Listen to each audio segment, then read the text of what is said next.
Hello again, YouTube. Welcome to another video from my garden series. We just returned back from vacation. We were back in California for a couple of weeks visiting our kids.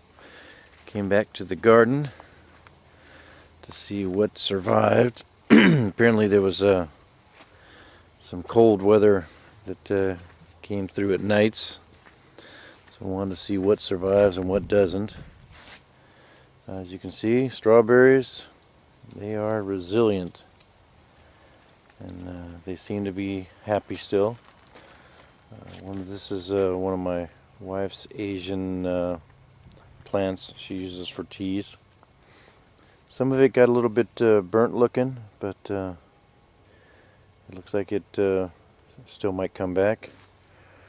Our artichokes, they have survived. I guess they like the cold. This was our purple sweet potato bed. Not really happy with that whole situation this year with that.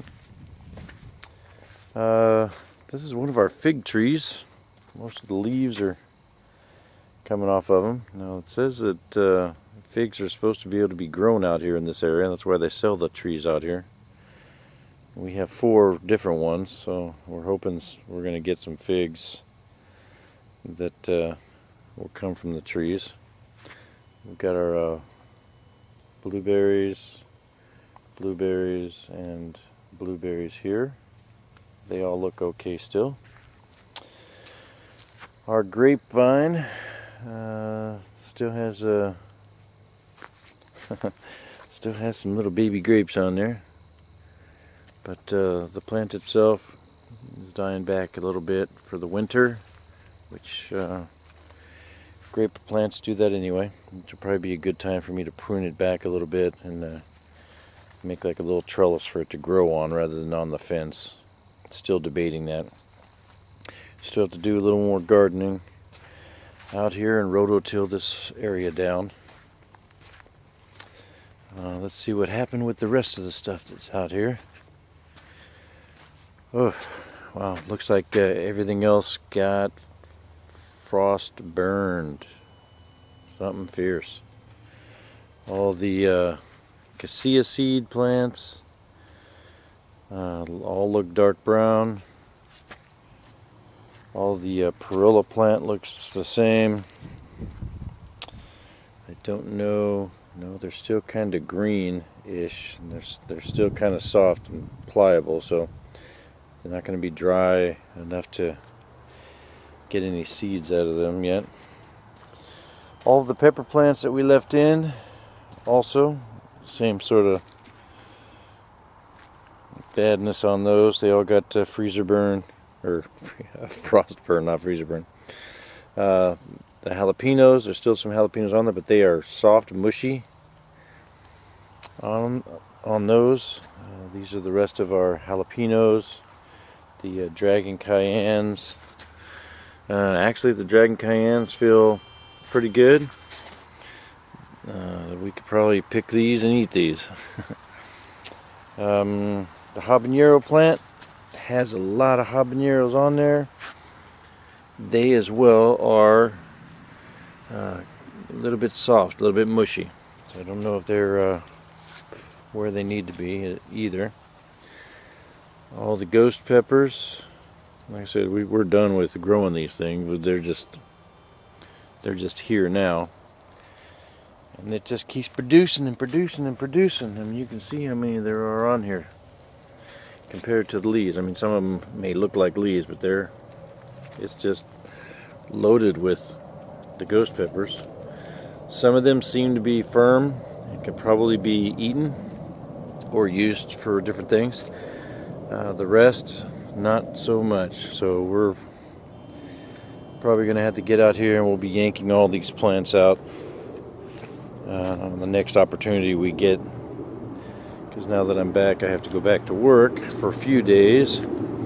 Try and earn some money. Keep us in this lap of luxury out here. Let's see what else we got. We had our little tents set up on some of the plants. Some of the wind blew them off. Our leeks, really happy. Lettuce, radishes, all those look pretty good. We've got eggplants in here. The plants look like they got a little bit of freezer or frozen burn, but the eggplant themselves look okay. The rest of these here is our other tents that we had put up. These are the little greenhouses we built purposely for to protect our carrots that were started under here. And you can see we got some carrots. Some of the plastic blew off in an area of it that wasn't clamped down, which will remedy that. But the carrots seem to be happy right now, so we will keep that growing as well. We've got some of our green onions still growing along here, and under here we've got garlic, and it just seems to grow no matter where we put it, so luckily we are big garlic fans. But it looks like everything else died back from the frost, and it'll have to be yanked out. I just wanted to give you an update and let you know where we stand. Talk to you later. Just wanted to add a quick update. We decided to pull out the plants that were all frozen out here. So you can see all of our peppers and stuff are out. Unfortunately, what happens though is when you pull plants, you get all the peppers that fall off of them. And we're going to have to make sure that we rake all of these up and get them all out of there. Otherwise, we will have peppers growing again in these spots next year. And they kind of dropped everywhere along here. Plus, when we threw them over the fence, we got some mixed in the grass here. So I'll rake some of these up. But I'm going to give it a day in case the deer like them. Maybe they'll come out. But this is what we do with them. We throw them out here and let them complete the drying process, and then we just light it on fire.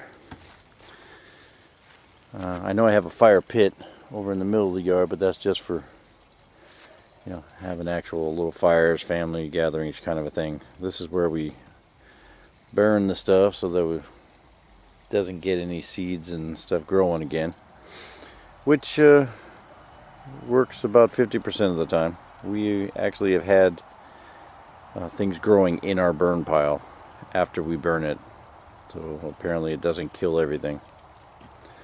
And of course we have our pear tree that fell down.